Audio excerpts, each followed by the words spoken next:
સ્વાગત છે તમારું આપણા સૌની YouTube channel learn with Sabir પર કે જ્યાં તમે શીખો છો ધોરણ 12 કોમર્સને લગતા જેટલા પણ વિષય અઘરા આવે છે અઘરા વિષય સહેલી ભાષામાં આરામથી તમે શીખો છો ઘરે બેઠા।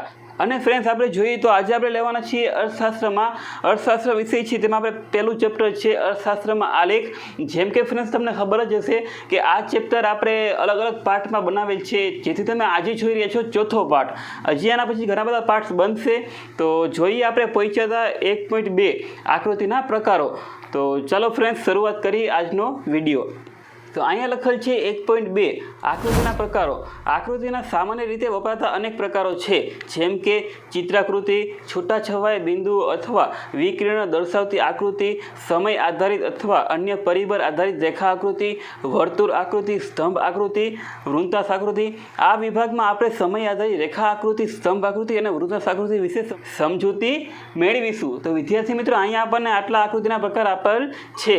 તો હવે આમાંથી આપણે જે કે અહીંયા ફ્રેન્ડ્સ છે રેખા આકૃતિ, સ્તંભ આકૃતિ અને વૃત્તાંશ આકૃતિ તેની આપણે વિગતે સમજૂતી મેળવીશું। તો સૌથી પહેલાં છે 1.2.1 સમય આધારિત રેખા આકૃતિ।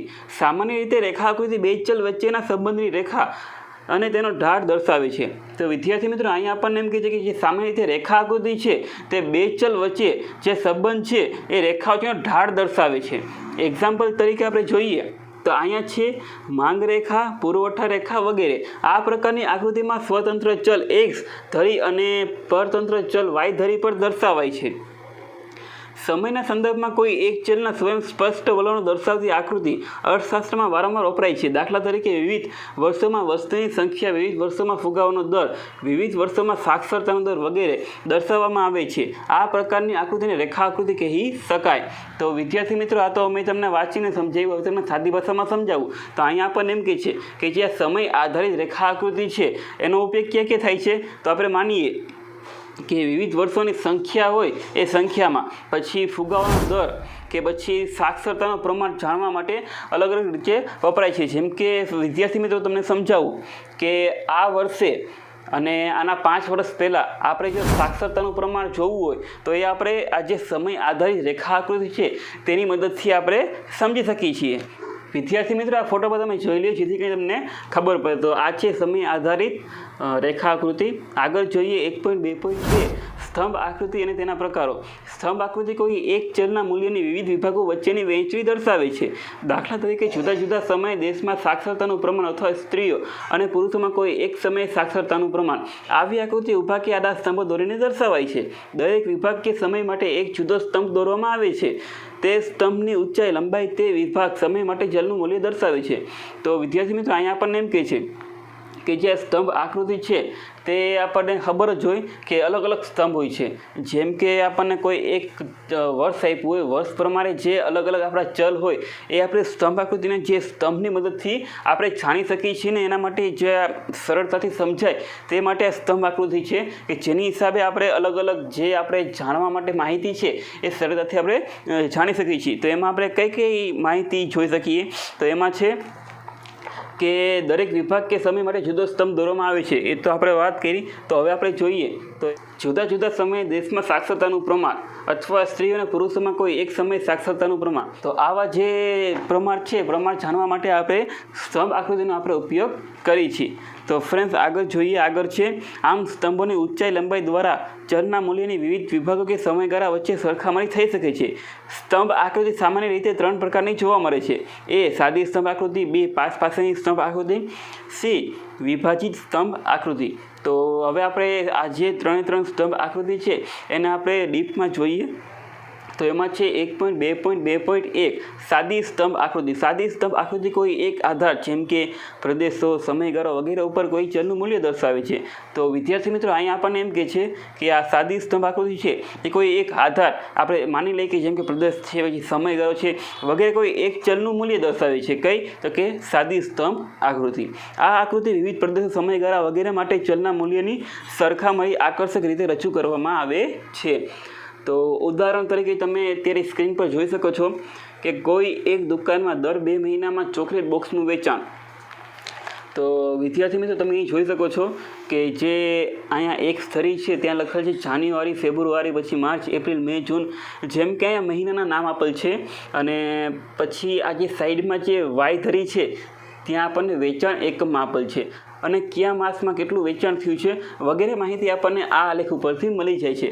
તો વિદ્યાર્થી મિત્રો, મને આશા છે કે તમને આ જે નાના અમથા ઇમેજથી તમને માહિતી ખબર પડી ગઈ હશે કે સાદી સ્તંભ આકૃતિ કેવી હોય છે. આગળ જોઈએ 1.2.2.2 પાસની સ્તંભ આકૃતિ. આ પ્રકારની આકૃતિમાં કોઈ એક આધાર ઉપર કોઈ એક ચલનું એક કરતાં વધુ વર્ગો માટેનું મૂલ્ય દર્શાવવામાં આવે છે. આથી આધાર દરેક મૂલ્ય ઉપર ચલના વિવિધ વર્ગોના મૂલ્ય દર્શાવતા જુદા જુદા સ્તંભો દોરવામાં આવે છે. ધારો કે સમયગાળો એ આધાર હોય, સાક્ષરતા એ ચલ હોય અને સ્ત્રીઓ તથા પુરુષોના 2 વર્ગ હોય. તો વિવિધ સમયગાળામાં દરમિયાન સ્ત્રીઓ અને પુરુષોમાં સાક્ષરતાનું પ્રમાણ જોવા માટે આવી આકૃતિ દોરાય છે. આમ સ્ત્રી અને પુરુષ વર્ગના સ્તંભ કોઈ એક વર્ષ માટે પાસે દોરાય છે. આકૃતિને આકર્ષક બનાવવા માટે દરેક વર્ગના સ્તંભને અલગ અલગ રંગ અથવા શેડથી દર્શાવવામાં આવે છે. તો વિદ્યાર્થી મિત્રો, અહીંયા આપણને એમ કહે છે કે પાસની સ્તંભ આકૃતિ છે એમાં આપણે કોઈ તમે જોઈ જશે કે જે પાસની સ્તંભ આકૃતિ હોય છે એ 2 કનેક્ટ હોય છે. તો એ કનેક્ટમાં આપણને શું જાણવા મળે છે કે જે આપણે માની કે જે સ્ત્રી પુરુષનો જે વર્ગ છે એમાં જે સાક્ષરતાનું પ્રમાણ છે એ બાજુમાં આવી શકે છે, જેથી આપણને ખબર પડે કે પુરુષ અને સ્ત્રીનું સાક્ષરતાનું પ્રમાણ કેટલું છે. તો આપણે ઉદાહરણ પર જોઈ લઈએ કે કોઈ એક દુકાનમાં દર 2 મહિનામાં વિવિધ માપના ચોકલેટ બોક્સનું વેચાણ. તો વિદ્યાર્થી મિત્રો, આ પણ તમે તમારી સ્ક્રીન ઉપર જોઈ શકો છો.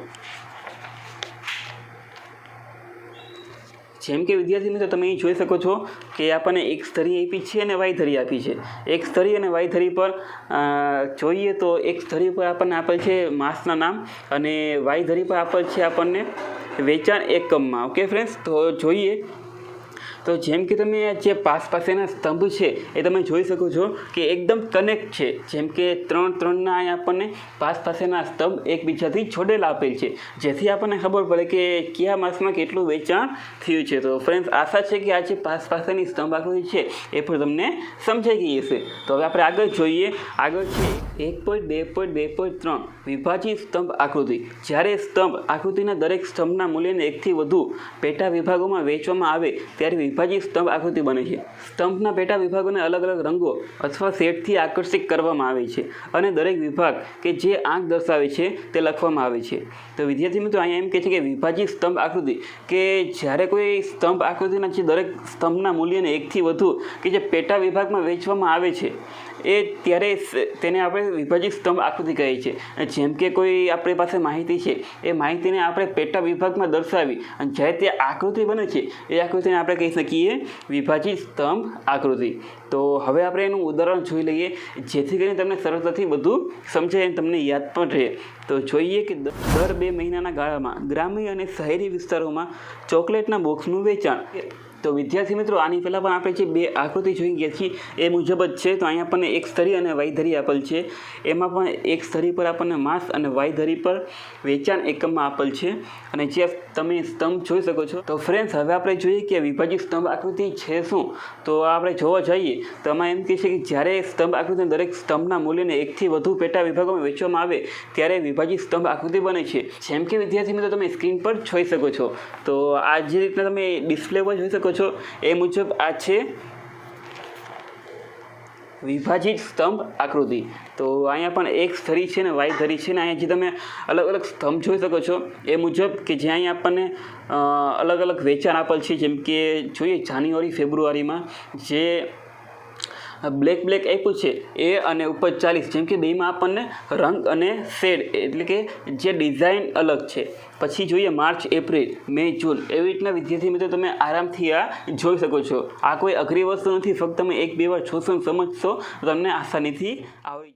તો વિદ્યાર્થી મિત્રો, આજ માટે ફક્ત આટલું જ. તમે મને નીચે કોમેન્ટ બોક્સમાં કોમેન્ટ કરો. તેમજ વિદ્યાર્થી મિત્રો, હજી સુધી તમે ચેનલને સબસ્ક્રાઈબ ન કરી સબસ્ક્રાઈબ કરી લેજો, કારણ કે આવતીકાલે આપણે આનો 5મો ભાગ આપવાના છીએ. તો 5મો ભાગ તમે મિસ ન કરો એના માટે બેલ આઇકનને પણ ઓન કરી દેજો. ચાલો વિદ્યાર્થી મિત્રો, મળીએ આવા જ ધમાકેદાર નોલેજેબલ વિડીયો સાથે. ત્યાં સુધી ટેક કેર એન્ડ બાય.